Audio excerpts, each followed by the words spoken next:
It is super important to have the right settings in Warzone so you can have great movement, hit all your shots, and just feel the absolute best. So today, I'm gonna go through and showcase everything that I'm running to not only compete, but also hold over a 7 KD. Hopping straight into it, of course, it is gonna be a controller-specific video since that's all I use in Warzone. So we have the controller for the aiming input device, then we have default button layout and default stick layout. This is 100% personal preference. I am on a scuffed PS5 controller, so I have back paddles, but if you don't have back paddles or back buttons, you can definitely run tactical or really anything else. Another good option that I used to do before I played on my scuff is I would play double claw with my index fingers, so my thumb never had to leave my analog stick. So like I said, whatever you want to run there is personal preference. Then for my sensitivity, I've been running 1.6 1.6 because they did completely change this scale. We used to be on a scale from 1 to 20 where I like to run 7.7, which I'll probably pop up the table that is the conversion from the old scale to the new scale, and I'm pretty sure 1.6 1.6 is the new 7.7, which like I always tell you guys, find whatever sense you feel the most comfortable with and then tweak your ADS sense to feel super accurate. I will say though, lower senses are usually more consistent and there's really no reason to run a super high sense. And scrolling down, we have off, off, off, off. Then for our controller vibration, I have that turned off as well, which I've told you guys in the past, I feel so much better with this turned off. So if you're someone that's always had it on and never tested it with it off, just try it out for a little bit. Then we have the trigger effect turned off, which I'm pretty sure this is only for PS5 controllers. And then a super important setting, we have our dead zones. On my controller, I like to run 3 for my left minimum and 5 for my right minimum. You want to run these as close to 0 as you possibly can. For the most part, it's really just to go against stick drift. For the left stick maximum, I like to run 75. It's a lower threshold to activate your stick faster, so you feel way better with your movement. Then I have 99 on my right stick max, and for my left and right trigger, you want to have both of these set to 0. Then sliding over to the aiming tab, at the top, we have our sensitivity multiplier, which I have 1.0 all the way across the board. And then we have our look conversion, standard, aiming advanced settings, which is super important. Again, look conversion, all standard.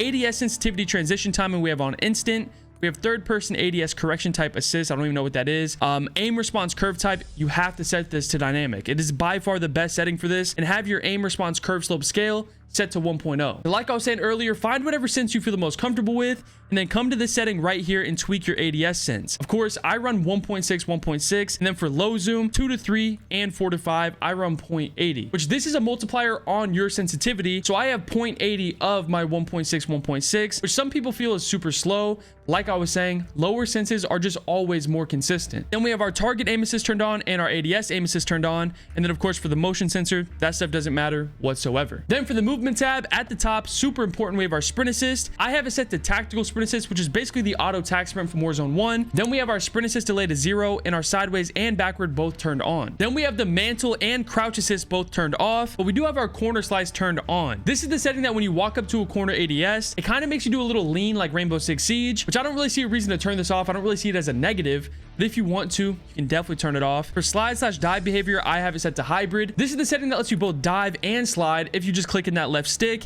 It takes a little bit of time to get used to, but I promise it is by far the best option. Then going down, I have automatic airborne mantle turned off, which I'm pretty sure we have in a different tab. Sprint restore on, slide maintain sprint on, parachute automatic off, mantle cancels reload off. Then for the advanced tab, we have toggle off, off, off, single tap sprint, trigger, and on. And then for the vehicle advanced settings, we have driver control, aim base, short delay, free look, melee, finishing move, and body shield, which I'm pretty sure I've never messed with any of those settings. Then for the combat tab at the top, we have hold, on toggle, ADS plus down button, ADS plus melee, hold melee, prioritize finishing move. And then for the armor plate, this is actually a really important setting when it comes to Warzone. I know pretty much everybody runs apply all, but for me, I just feel like I have more control and I feel more comfortable running apply 1. For the C4, we have 1x1, we have equipment behavior on hold, manual fire behavior on press. And then for the advanced tab, really the only important settings to check in here is the interact/reload behavior and the sprint cancels reload. I like to have it turned off, and then you have to toss this on prioritize interact. This is going to make it to where you could tap to reload, tap to loot, and tap to open doors. But if you're standing on a bunch of loot or if you're in a car,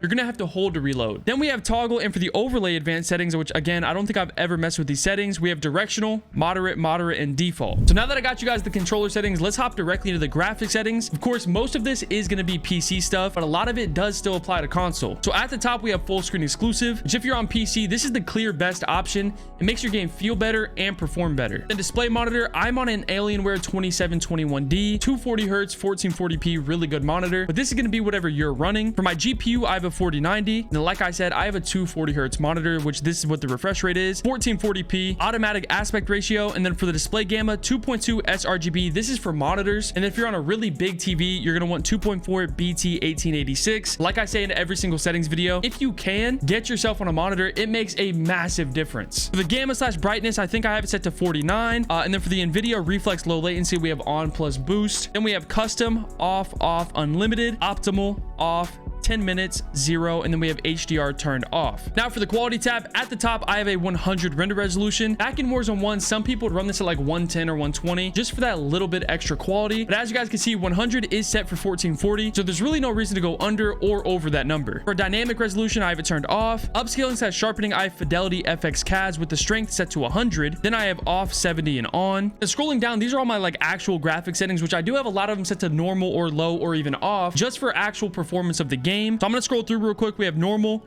low, off, normal, on, off, low, minimal.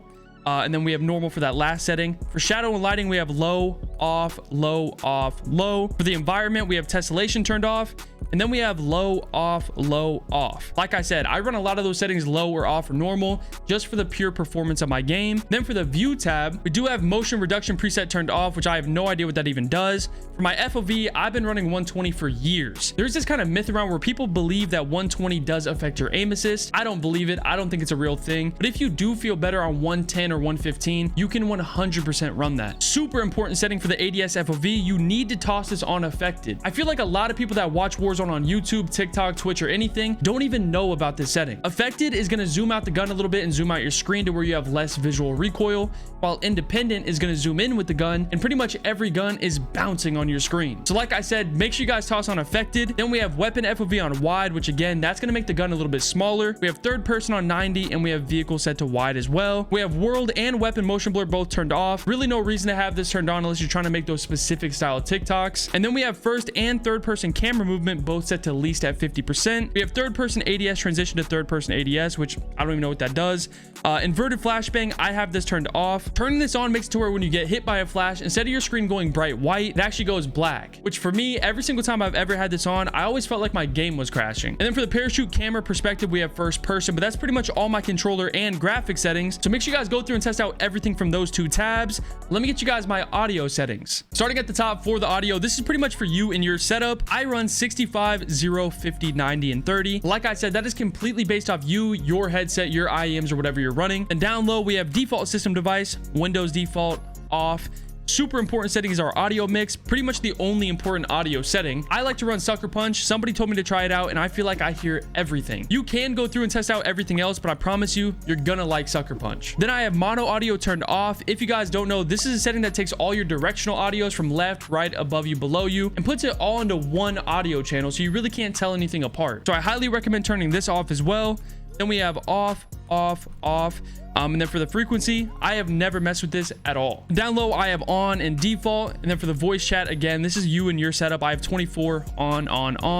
All lobby, default system, 50 off, push to talk. But pretty much the only important audio setting is the audio mix. And I like to run Sucker Punch. And then for the interface tab, I have automatic, off, on, off, off. And then for the telemetry, I only run the top three with FPS counter, server latency, and packet loss, which if you guys don't know is the little box in my top left. Then we have default, on and on. And then for the readability, we have off, custom subtitles, which I've never really messed with that at all.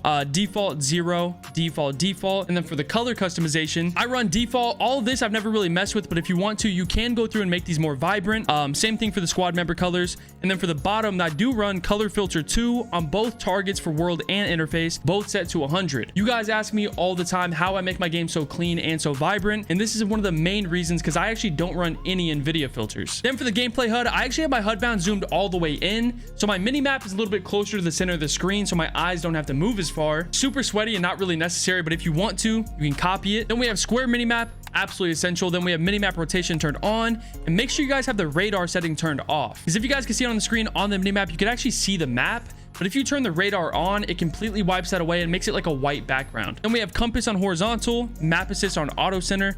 Pretty much all these settings are default. We have display near health, which is the stamina bar, which I have been getting comments about. Fade after 10 seconds, on, full name, off, on. Custom ping, never really messed with it. kill feed, default, crosshair, very important. I like to run larger and make it a really vibrant color that really catches your eye. I like to run a bright yellow. You could run whatever you want, but the crosshair is super important for your centering, and I think it just makes you way more accurate. Then I have on, and then I have everything for my widgets on 100, but that is all my controller settings, graphic settings, audio settings, and my interface settings. But I do have one more very important setting. So what you're going to do is you're going to back out of Warzone and go over to BO6 multiplayer. And then once you're here in multi, you're going to go to your settings, slide down to interface, and go over to your gameplay HUD, which for some reason this setting isn't in Warzone, but it does translate over to Warzone. And you're going to click on the multiplayer HUD presets. I like to run standard. I do know a lot of people like to run magnified, which kind of zooms in your map and makes it bigger. Like I said, I run standard. And then the important setting here is your visuals tab. Go down to scale and set it to 100. This is going to take your actual minimap in Warzone and zoom it out and give you more information so you can see more stuff going on around you, and you can really play with this and find wherever you feel the absolute best with it. I'm pretty sure the default is 120. Now I feel like my minimap is super clean, set down to 100. Like I said, no idea why it's only a multiplayer setting, but it does actually translate over to Warzone. So make sure you guys go through and test out everything I just showed you guys. Let me know down in the comments below if this video helped you guys out at all, and if it did, make sure you guys hit that sub button. That's it for the video.